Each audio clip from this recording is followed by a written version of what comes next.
ordinary people and uses them in extraordinary ways. And one of the characters that I find fascinating is Nehemiah. Now, if you're not familiar with Nehemiah, Nehemiah is a Jew who is in exile in Babylon right now. And he has a very unique position in Babylon. He is the cupbearer to a king named Artaxerxes. Now, a cupbearer is kind of an interesting position because you are kind of the guinea pig for the government. If someone internally or externally wants to assassinate the king, a lot of times what they would do is they would do it in secret, and they would poison either the food or the drink. And so Nehemiah was pretty much the first line of defense for the king. So if someone poisoned him, worst case, or the best case scenario is you're going to be gravely ill. Worst case is you're going to die. But the benefit of having this position is that you had the ear of the king and the people that surrounded him and made daily decisions for the government. One day, Nehemiah is before the king, and the king can figure out, just kind of realize, what's wrong, Nehemiah? You seem very down. And Nehemiah explains to the king that, well, my homeland right now is in ruins. And Jerusalem in particular, the walls and the gates are pretty much destroyed. Now, you got to think to yourself, you think of cities in today in modern context, and you look at a city like New York City. A symbol of pride for New York City would be the Statue of Liberty, of course. Or for Paris, it would be the Eiffel Tower. Or London would be Big Ben. Or even closer yet, Chicago would be the Sears Tower. But for a city back then, not only was it a symbol of pride, but it was also its main line of defense against people who wanted to either raid or destroy that city. And Jerusalem's walls were gone. The gates were gone. The wall was gone. And gates back then, if you can kind of, the best case example I could give you is, back then, if you had something that you needed to talk about or you wanted something known, you would go to the gate of a city and you would talk about what was happening. Kind of like a ancient social media almost. I know that sounds crazy, but that's really what they had back then, because that's where people were, at the gate of a city. So Nehemiah explains the situation to the king, and the incredible happens. The king says, you know what, I'm going to allow you to go back, and I'm going to give you people that you can use. You can bring some of your own people, and you guys are going to rebuild that wall. And not only am I going to allow you to rebuild that wall, but I'm going to give you letters of approval so that when you travel back to Jerusalem, there are going to be certain areas and people that I know who I'm going to say, hey, don't mess with Nehemiah and the people that are with him. I want to give them safe passage so they can get there. And then on top of that, he also gave them the approval when they returned back to Jerusalem to basically use the forests and whatever resources they need to rebuild that wall. So it was kind of like a carte blanche, like, Nehemiah, I'm giving you everything that you need to rebuild that wall. So Nehemiah goes back, he surveys the damage, and he realizes this is going to be a very, very tough job. Almost what you would consider impossible with what he has to work with. And he surveys the wall, and one of the things that I find so fascinating about Nehemiah is that he could sit there and look at it and be very angry at the armies and the soldiers and whatever force that destroyed those walls, and be very bitter. But what he realizes is yes, there may have been an army or foreign forces that destroyed it physically, but the reason it was destroyed wasn't because of those armies. It was because the Jewish people, before that happened, turned their backs on God. They weren't supposed to intermarry with other cultures, and they weren't supposed to worship other idols and gods. But unfortunately, what wound up happening is that's exactly what they did. They wound up intermarrying with other people, and their traditions and their ways of culture and thinking started to kind of weave slowly into the Jewish culture. And before you know it, well, okay, we'll worship God, but, you know, we have this idol, or we have this symbol in our house that, you know, my in-laws want us to worship, so we'll do that too. And before you know it, yeah, maybe they were worshiping God, but they were also worshiping other gods, or they weren't worshiping God at all, just those gods. And so God, being a just God, is like, well, I'm going to have to purify you again. And so now I'm going to let a foreign nation come in and take you over. They're going to take you back to their land. And for a certain time, I'm going to have to purify you. And then I'm going to allow you to go back. And this, unfortunately, was a very constant pattern for the nation of Israel during that time. So Nehemiah starts construction of the wall. And if you have your Bibles, we're going to be reading out of Nehemiah chapter 4. And I want to start with Nehemiah 4, verse 6.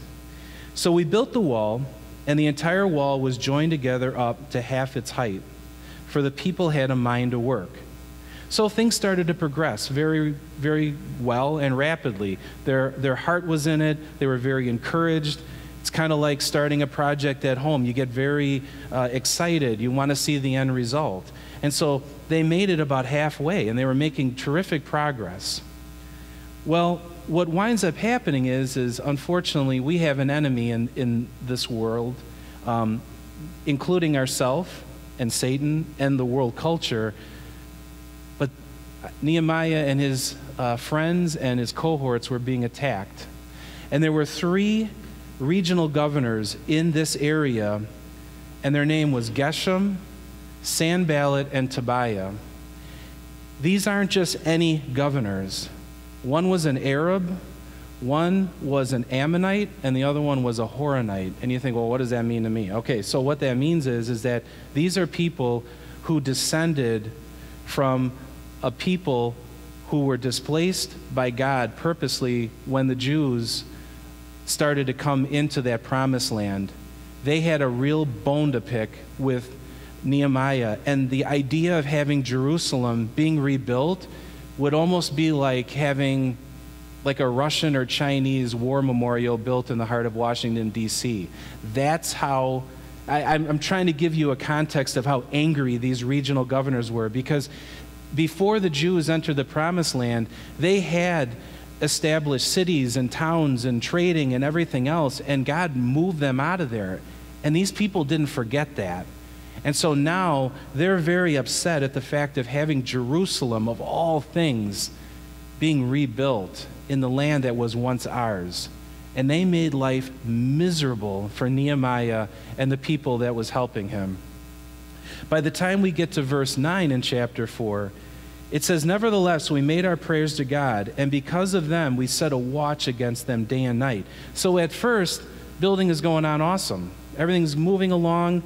Now, they've got to start dividing resources out to have guards and making watch so that people aren't going to attack them.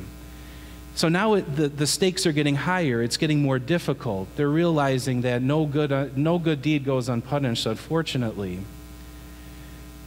Well, Nehemiah basically is praying to God. And if you read the full book of Nehemiah, and it's not a long book, you will realize that Nehemiah starts with a prayer and it ends with a prayer. And so his main source of strength and encouragement comes from God, because he knows that his people are responsible for the state of this wall and what it's become. By the time you reach verse 17, it says, "Those who built on the wall and those who carried burdens loaded themselves so that with one hand they worked at construction and with the other they held a weapon." So can you imagine, I guess in today's terms, carrying up a bundle of shingles up the roof of your house, and you've got like a sword or a dagger or a stun gun or whatever it is that you want? So now, not only are these people having to rebuild this wall, they got to sit there and defend themselves against people coming out of nowhere to ambush them. This is how intense it starts to get, okay? And we have an enemy that is going to continue to do things like that to us when we are trying to make spiritual inroads in our life. Because the story of Nehemiah, even though it is about a wall, it really isn't about the wall. It's how the wall got to the state that it was at. I'm going to be a little vulnerable here, and I'm going to share a story with you that is kind of hard even to this day for me to talk about. But about 4 years ago, I found myself at a place in life that I honestly never thought I was going to see. I was in a job that I had been at for about 15, 16 years. And because of the recession, the company had restructured itself. And a lot of people who had upper management jobs had been removed. They had leaned out the company.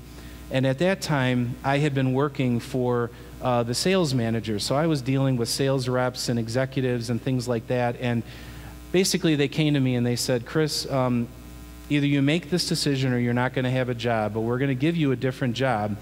And instead of working for the salespeople, we're going to have you become a supervisor of union employees on a production floor.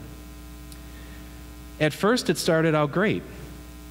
And then the boss that I was accountable to became very abusive, was very mentally manipulating.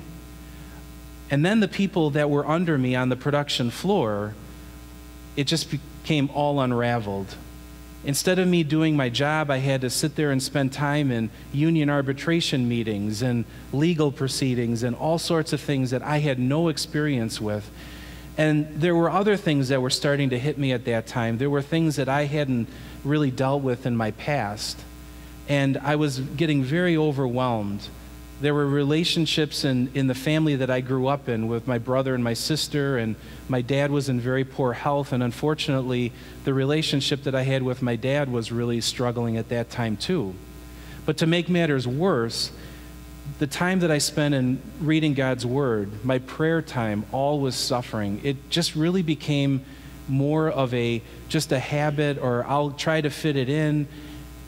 And what wound up happening is I wound up experiencing a horrible time of depression, something that I really had never experienced before.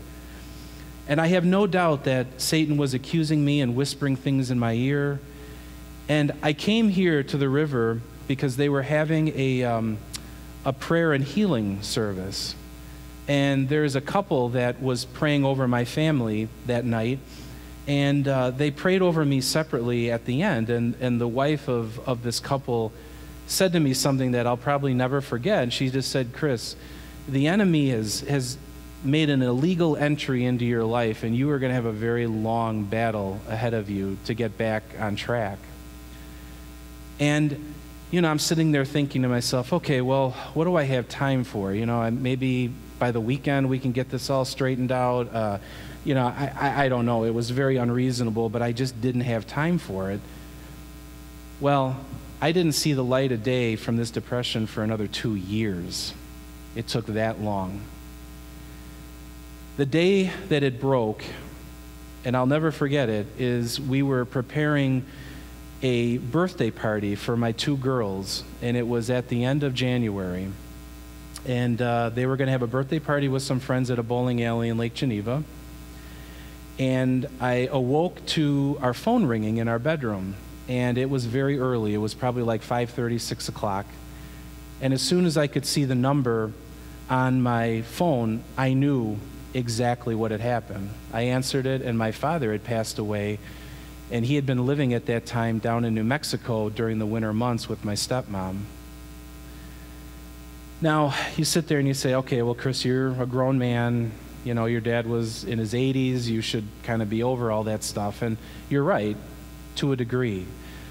But there is something that happens to you when both of your parents are gone. My mom had passed away 30 years ago, so now I didn't have any parents. And I understand I'm married and I have children, but there is something about it when that final parent goes and you kind of realize, like, gosh, the people that raised me and taught me a lot of the things I know, they're gone now.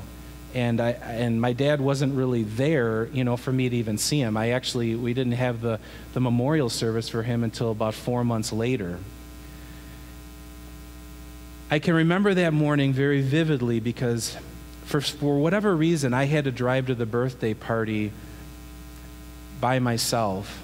My family had already been there, and I can remember the morning being a very beautiful, winter, crisp, sunny morning, driving to Lake Geneva, and it just hit me.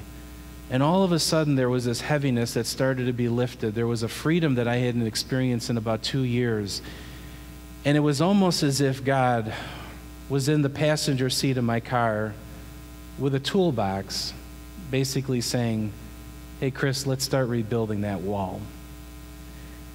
Because what had happened is over time, with the lack of reading the Bible and praying and giving God a lot of these smaller problems, I didn't give him even the bigger problems. And then when they became large problems, it was so out of control. And it's like that wall I think of with Jerusalem. You sit there and you look at the mortar cracking, holes becoming visible, and then soon there are gapes in the hole, and before you know it, there are entire sections of the wall gone. Then there are gates that are falling apart, and by the time it's all said and done, the wall is gone. And see, Nehemiah could understand that it really wasn't about the wall, it was why the wall was destroyed, and it was because of the heart of the people. And the parallel for us is exactly the same. I don't care if you look at it from an individual standpoint, if you look at it from a corporate standpoint, and what I mean by corporate is being a part of a church or a small group or where you work. Little decisions start to eat away, and then before you know it, they become bigger problems, and then before you know it, your defenses are gone. And Nehemiah understood that. See, he had a vision that no one else had during that time. God gave him that vision and him alone. And then he was able to lead people back to start rebuilding that wall. There's a phenomenon that right now is coming back because I listen to a lot of talk radio, and a lot of it is out of Milwaukee. And Milwaukee right now is going through a very tough time. It has become one of the most violent, and for a while there, it was one of the most segregated cities in the country. And there is this theory called the broken window theory, and I don't know if you're familiar with this, but it's about 30 years old. And I wasn't familiar with it until I started listening to some of these radio talk shows. And the theory goes that in a community, okay, let's just say a community that was once vibrant in the 50s and 60s in Milwaukee, slowly starts to deteriorate. And it isn't that it happens overnight. What winds up happening is people's attitudes or economics, those dynamics change. And before you know it, well, people don't take care of things as well as they used to. And maybe they cut the grass every 3 weeks instead of every week. And, well, you know, that peeling paint, well, that's okay. And what happens is the tipping point, what they find in a community that starts to decay is when windows start to break and they're not replaced, it becomes more visible. And you get used to what you know. So you get used to seeing the decay, and it's like, well, yeah, but, you know, it's been that way for years, and you know what, things are fine, you know, we don't have to worry about it. And so they dubbed this theory the broken window theory.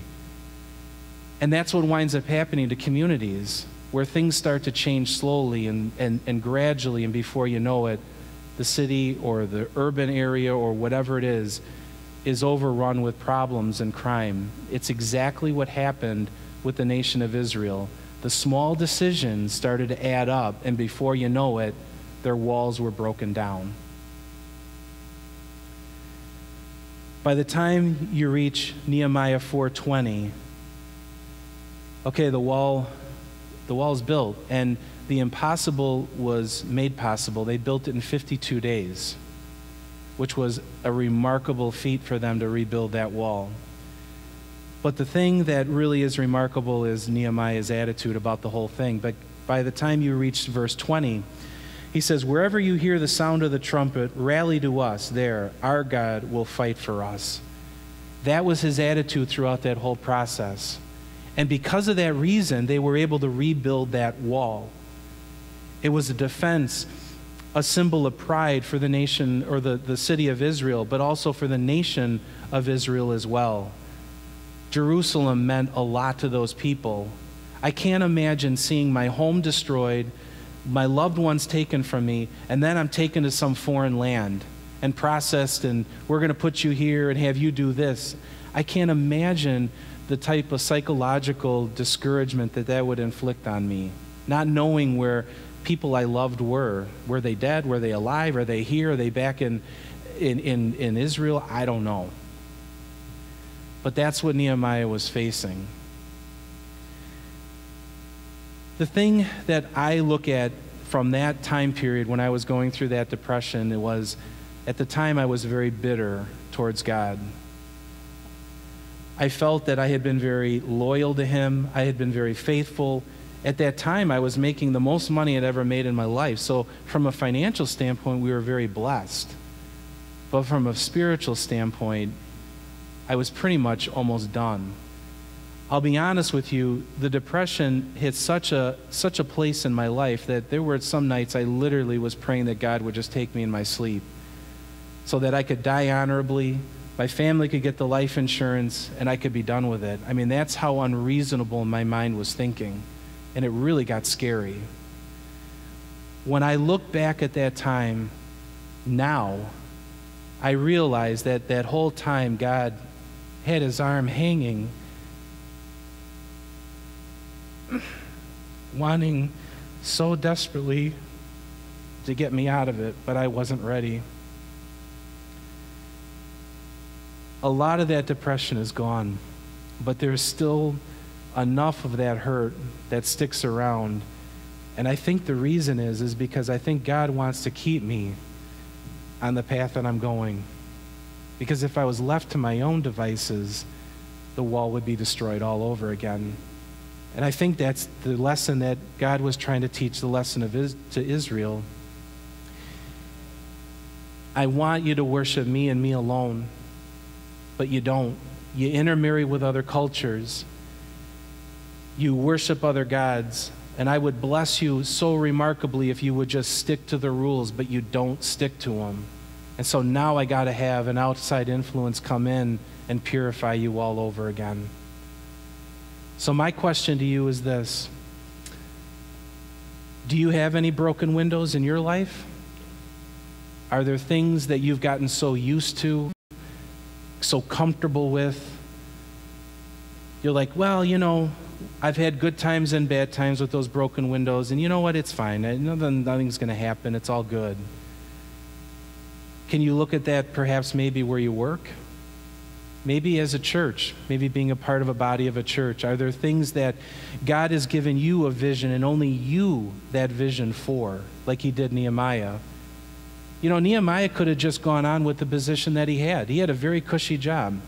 He worked for the king, really didn't need the trouble of going back and rebuilding a wall, but God had convicted him and given him that need to rebuild that wall. And there might be something that God is saying to you, whatever it might be. Could be with a family member, a job, a church. Right now, this church is going through a very exciting transition of having a new pastor. And I really believe that the best years of this church are ahead of it. I have no doubt in my mind that it is. And I really want to just challenge you that if God is perhaps pointing out those broken walls in your life, whether it's on an individual basis or maybe he's got something here for you at the church that he's given you a vision for, that you take a hold of it. If Nehemiah hadn't garnered that call to go back, do I think that the wall would have been rebuilt? I do. I think eventually someone would have stepped in and done it. But it may not have been for many years, maybe another decade. But he did heed that call. And the humility that this man displayed about that was remarkable. Because at the end of the day, he didn't look at that wall and see the singed door frames or the busted up rocks or the mortar laying tattered. He could have blamed that army that did that. But it really wasn't the army. It was the nation of Israel that did it. God just used that army as a vessel to purify that nation. So I challenge you, fix the broken windows. Because if you don't, you might wind up going down a road you don't want to go down. I want you to just really think about that during the course of this week and really process what it is that God really has for you in your life. You're here for a reason. This church is here for a reason. I truly believe that. And I think the future is very bright.